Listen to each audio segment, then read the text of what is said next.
Fall 7 times, stand up 8. Namaskar, welcome to Next IS. I hope you are doing well.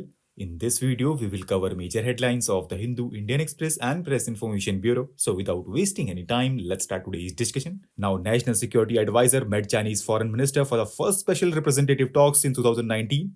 It was aimed at resolving the India-China border dispute. Both sides affirmed the successful implementation of the October 2024 disengagement agreement at the line of actual control, specifically in Dapsong and Dapchok, leading to improved patrolling and grazing in these areas. The talks also explored restoring cross-border exchanges including Kailash Mansarovar pilgrimage, trans-border river data sharing and border trade.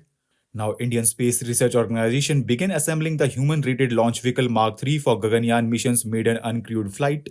Talking about Gaganyaan mission, it aims to demonstrate human spaceflight by sending a crew of 3 members to orbit at 400 km for 3 days and safely returning them to Earth. ISRO plans 3 uncrewed missions and 1 crewed mission under the program. The uncrewed flight is scheduled to take place early next year from the spaceport. Now, Union Home Ministry has reimposed the protected area regime in Manipur, Nagaland, and Mizoram due to increasing security concerns linked to foreign influx. Now, foreigners visiting these states must obtain prior permission and special permits from the government. The relaxation of protected area regime, which had been in place for 14 years to promote tourism, has been withdrawn.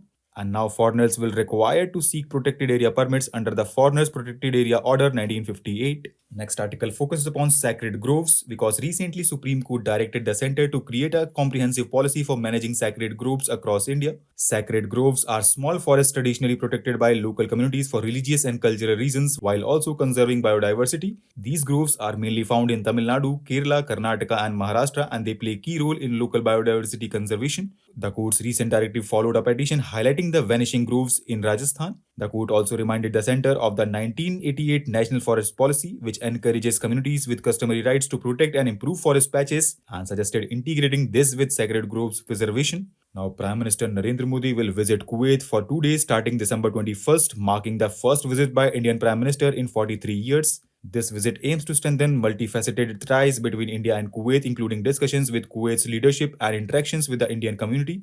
Talking about historical relations, India and Kuwait share traditionally close relations rooted in history and strong economic and people-to-people connections. The last Indian Prime Minister to visit Kuwait was Indira Gandhi in 1981, and formal diplomatic relations were established in 1961.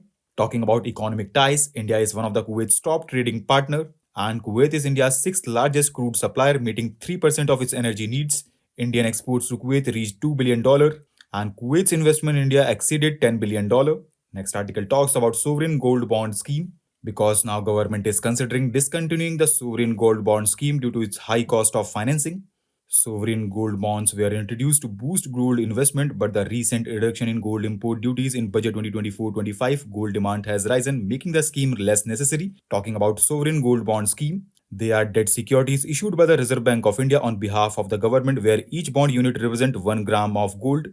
They offer an annual interest rate of 2.5% on the initial investment, and investors can redeem them for the current market price of gold at maturity. These bonds can be traded in secondary market, and redemption occurs in the Indian rupees based on average market price of gold over the last 3 business days. They are safer and more cost-effective alternative to holding physical gold with tenure of 8 years, but early redemption allowed after 5 years. Now, the first ever tagging of Ganges River Dolphin was conducted in Assam. This initiative is a part of Project Dolphin, which was led by Ministry of Environment, Forest and Climate Change in collaboration with the Wildlife Institute of India.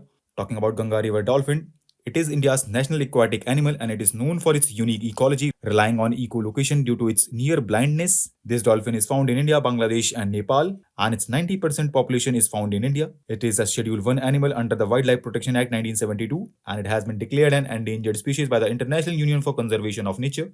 Now, the first round of Foreign Office consultation between India and Liberia took place. The discussions reviewed various aspects of bilateral relations, including trade, investment, mining, agriculture, health, education, and capacity building. Both sides also agreed to deepen cooperation in areas like digital public infrastructure, energy development, and development cooperation. Additionally, they also discussed regional and global issues and expressed mutual support for each other's candidacies for non-permanent seats on the United Nations Security Council for 2028-29 on a reciprocal basis. Now, a powerful 7.3 magnitude earthquake struck Vanuatu. It is located in South Pacific Ocean. It is an archipelago about 800 km west of Fiji, and more than 1700 kilometers east of Australia. So with this, let's conclude today's discussion. Thanks for listening, and for regular updates, you can follow us on various social media platforms.